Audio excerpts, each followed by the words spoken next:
everybody, and welcome to Environmental Coffee House.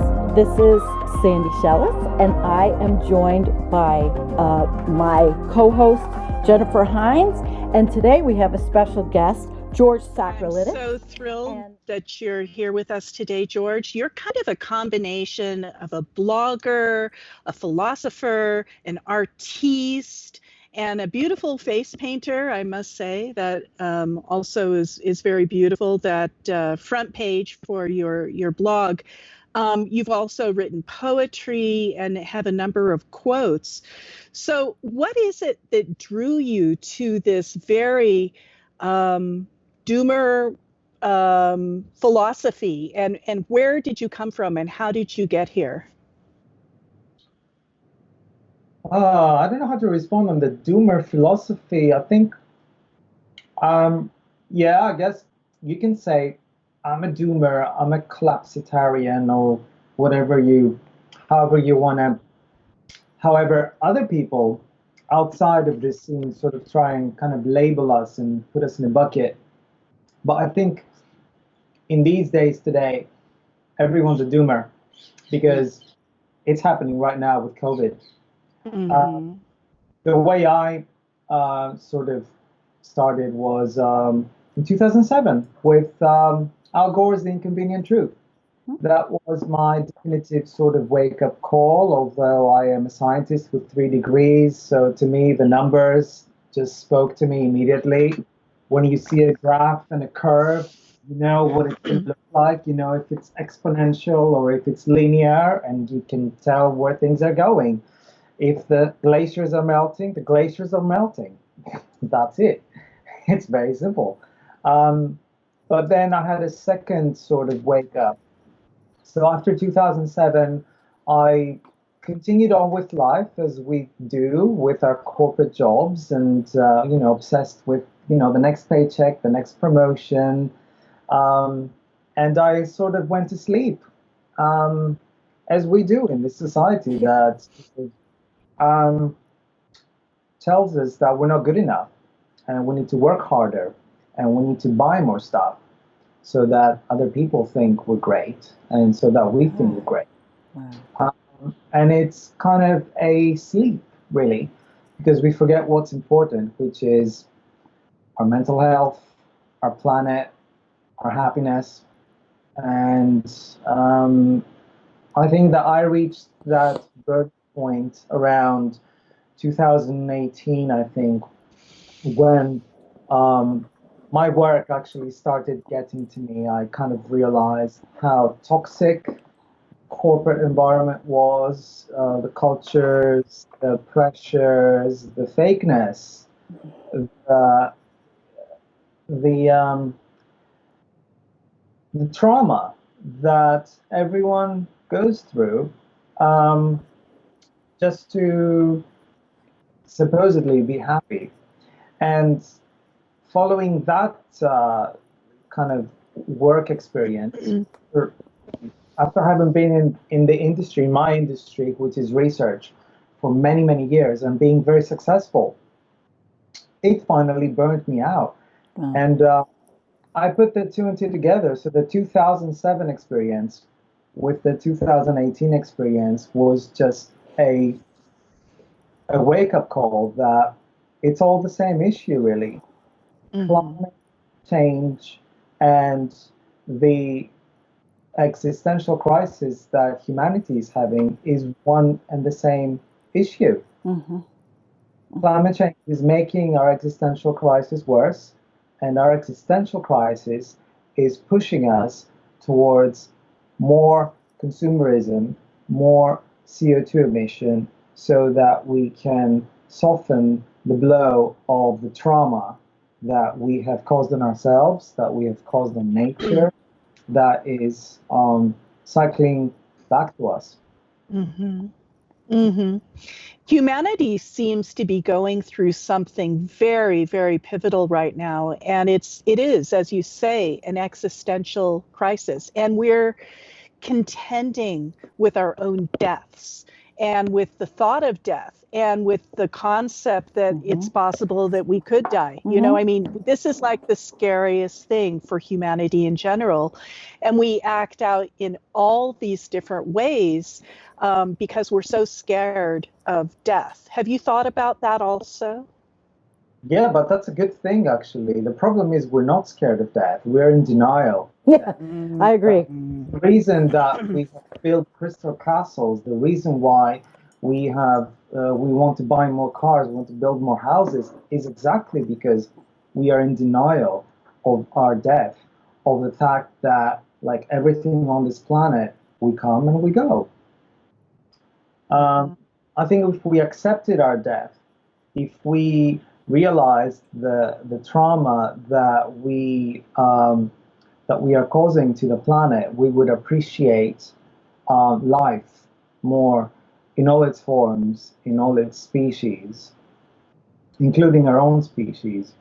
We have created civilizations that traumatize us every single day. Every day. Everything from the time you wake up to the time you go to bed, there is just trauma in this whole process, from your exposure to tech, to your commute, to the pollution, to the isolation that you feel in busy cities, to the artificiality of our life, to the food that we eat, the water that we drink. Everything has become kind of is going in not a very good direction, and this is because we've lost our connection with everything around us. I think what I always say is that humanity, for quite a few centuries now, has considered itself a species that's not from this planet, but somehow better, that it kind of came on a spaceship from some other universe and just landed here, and it's just looking down on everything else. Everything else. I agree with you. You know, when you think like that, the concept of humanity, has been to use everything as if it was here for us instead of with us. And a lot of people in our genre do talk about that. I'm trying to be pragmatic about it, because I've gone through, I think like every environmental activist, I've gone through a shock phase, a grieving phase, an angry phase, a depression phase, and sometimes you go through all of them at the same time, in addition to the eco-anxiety. And I feel like I'm over it. I'm sort of in the acceptance phase now, and I think that humanity is a bell curve, just like the COVID virus. We are talking about, we need to flatten the curve, just flatten the curve. Yeah. We are the curve, actually. And the planet sent the virus to try and flatten the human curve. The planet is trying to flatten the CO2 emissions. The planet is trying to flatten the population. I'm sorry, I'll get fired for what I'm saying, but you know, everything that goes up must come down. It's not a matter of my opinion. This is simple physics. This planet with finite resources, you can't just keep growing your population. It's just simple math. It's not an opinion. And populations in other species somewhat self-control, except for the human species. Yeah, this is because we are the only species that does not obey natural laws, because we have sort of rigged the high court of nature, as I say. The high court of nature finds any kind of way, whether it is a virus or a predator, to control a species population. We have rigged that system because we are the ultimate predator. But what that means is that we now have the responsibility to be our own judges, our own high court. So in other words, we have the responsibility to control our own population. And I think this is what we have not realized. I'd like to talk with you about population, because that's such a key piece of understanding in this whole thing. And also, if we could kind of loop in the need to decrease our population and with humanity's growing awareness due to pretty much this coronavirus epidemic that's happening right now. It's shocked people into this state of disbelief almost. And yet, it also is kind of shocking people into a sense of wakefulness to a certain extent. And there is a huge need to drive down the population of this earth. You know, everybody knows the population is also on this exponential polynomial trend line, which is just a fancy word for saying it's going straight up. So could you, given those thoughts, George, kind of talk to us about this? I think this is the most disappointing thing for me, because the population increase is, again, it's about simple math. It's going up, guys, and there's no more planet to feed us. If you had a cage full of hamsters and there was a finite amount of food in there and they kept multiplying, what would you do? You would try to find some way of, if you didn't kill them or cook them, you will have to find some way of contraception, some way of population control, wouldn't you? Why can't we do that for ourselves? Because the thing is, if we don't do it, not only our own species will suffer, the whole planet will suffer. As I say, we're eating our way through the free buffet of nature. We keep going there. Every Saturday, there's a free buffet, and we're eating our way through it. We should not have any children. And I'm not saying that we should kill people. No. I'm saying we need to reduce the number of children we have and have a way to slowly start to bring our numbers down. And what I don't understand is that that's a really mild thing actually to suggest, because not only have we not allowed other species to procreate, we have made them extinct. Yeah. We've made other species extinct, and now we have people saying, "Oh, but you're going to take my right to have children and have a family." Sorry, mate, we're in that situation now. Way too many of us, and your presence is making other species extinct. It's so true. We're all contributing to, the running out of tuna or cod or, species. It's not even habitat destruction. Some of these species that go extinct is just because we're eating them. Conversation is not about climate change. It is, but it is deeper. It's about what is happiness. Yes, India. Yes, Zambia. Yes, you can become the next America if you want, but is that actually going to make you happy? People in these poor African countries, many of them, are a lot happier than us in the Western world. They are. There's statistics about it. Sure, there are. They are. The level of happiness is happier, which means that we can be much happier and emit less CO2. This is where we want to get. And I think that, again, a present situation with the quarantine, with kind of going basic, is showing us, giving us a taste of how we could actually be happy. I'm talking to a lot of people these days who are telling me, this quarantine thing, I really like it. I'm working from home a lot. I'm cooking a lot. I'm saving tons of money. I'm Skyping with my family all the time because now I'm working from home, so I can do that.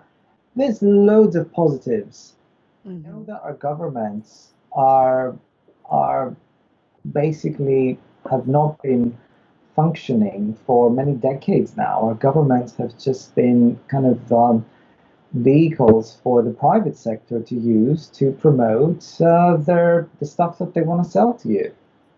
It's more important for the government to support the pharmaceutical industries to, charge Americans with huge copays rather than fund the creation of more ICU units so that people during this terrible pandemic can actually have a bed and a ventilator. The people just don't matter. It's about the people's money and people's wallets. That's the government is helping the private sector to get into people's wallets. And this goes back to our existential crisis. It's really all about, I don't know if you've seen in my book, my sort of schematic diagram of what I call the Anthropocene with SIN, which is basically all this, the replacement of Earth's natural cycles with the sort of leaky, imperfect cycles of greed, of profit, of exploitation, of natural destruction, extinction, all of which produce CO2. And this is unfortunately where we have transitioned to. We have created these unnatural cycles that are predators on the Earth systems. And these cycles have moved from the Earth system, from the water cycle, from the temperature cycle, the ocean currents. They have moved onto Twitter. They have moved onto fake news. They have moved on to fascism and capitalism. And these may seem like ideas and intangible things, but they are actually translating into this global trade system that up until a month ago we had, which means that when you go, Sandra, and you get a steak, if you eat meat, which is fine, I eat meat, but I don't eat that meat, but I eat some. I'm never going to lie. That meant that, X acres of rainforest were cut down in Brazil. And I will still go and get a steak. So this is what we're locked into. And this is why the problem is existential, because it's very, very difficult to change this, because our whole civilization, our whole species is based on profit. Profit. It is. I know this is really complicated because it's about society, it's about fake news, it's about exploitation, natural destruction, the politics of it, it's such a complex thing. But actually, the one central culprit is profit. Yeah, you're right. And speaking of profit, George, something very controversial, we're working through the Green New Deal and all thoughts and plans around it. There are pluses and there are minuses to that. And one of the minuses is it's going to greatly accelerate CO2 emissions. Can you talk with us a little bit about the Green New Deal and your thoughts about it? Yeah, I think the Green New Deal is more of a notion. It's not something specific. So, I can talk about it positively or negative. The Green New Deal that I would like to see is a Green New Deal that puts the climate first and it puts emissions first and the economy second. The Green New Deal that most people talk about is basically a ploy to get more investors to throw money and actually grow the economy even more and emits even more. Because just building wind turbines by itself emits CO2. If they want to create millions of new jobs, what do you think that's going to do? That's going to create CO2 emissions. That's going to create economic growth. Economic growth is actually what we don't want, because the planet can't grow anymore. The Earth is only this big. You can't grow the planet. If the planet was growing, we could grow as well. So, to me, a successful Green New Deal would be one that is the success of which is judged on emissions. Did it reduce emissions? That would be a success factor. Did not reduce emissions, but increase jobs, make investors rich, make governments happy, make supposed environmental activists say that we've been successful, then that would not be a Green New Deal. Because I'm not going against Naomi Klein.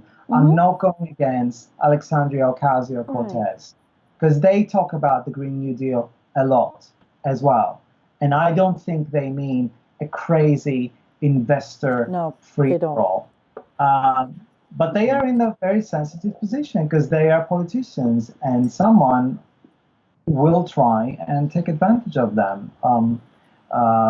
These are, the two people I mentioned are people I have very high in my esteem, and I think they are uncorruptible. But the power of money is so big, and I think again, this is about um, semantics and politics. And if you sell a Green Deal to the people, then the people will buy the Green Deal. They won't look at the fine print.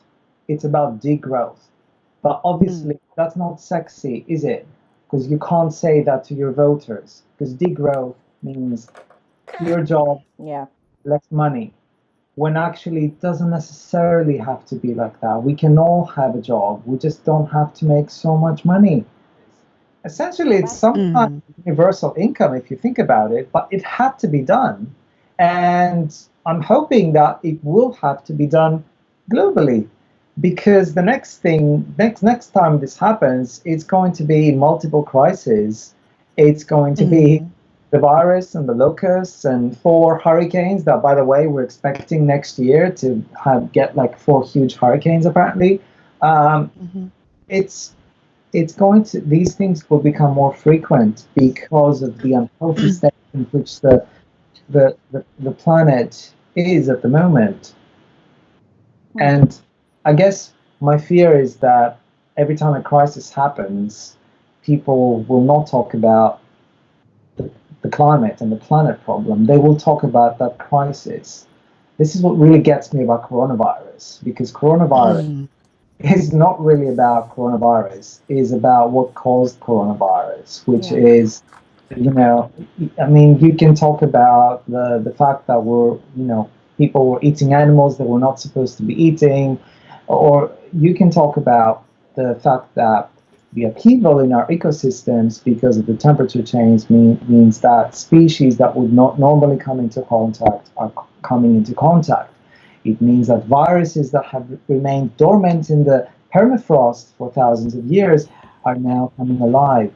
The whole planet is if I can kind of anthropomorphize the planet, which I do very often, because I believe that is a spirit. I believe even the stones, even light, I believe is a spirit, because I believe everything is connected. I think the planet is looking through its closet and it's trying to find a solution. And it's not being mean to humans. It's trying to save everything else. And if that means taking the humans out to save everything else, then the planet, who is our mother, is making a very, very difficult choice. Well, it's been a fascinating conversation. I'm so grateful that we've been able to have this time together, the both of you. I've wanted to talk with George for a long time. He's a great thinker. And I think it's such an interesting time to be alive. And it's so meaningful that we have these conversations. And like George, I also believe that the earth is a sentient being, that the earth is spirit, and that all these things are coming. We don't really know. We know science, we know numbers, we know projections, we know graphs, we can calculate eventualities, but we don't really know how it's going to play out. So we'll just have to keep talking. Thank you. George, I'm going to let you go last. I'm going to link to what Jen just said, that we are all one. We are all one. And I think if we could realize that there is no earth and human and earth, it is all one being on this planet, then maybe there is a hope that we can find the harmony that is lacking, so that we don't feel that it's this conflict between humans and the earth, which is an oxymoron anyway. Humans are from earth. So I'd like to thank you both again for your time. This was a great conversation, and I hope we do. I hope so too. And I'll end. Thank you, and Thank you, everyone, for watching.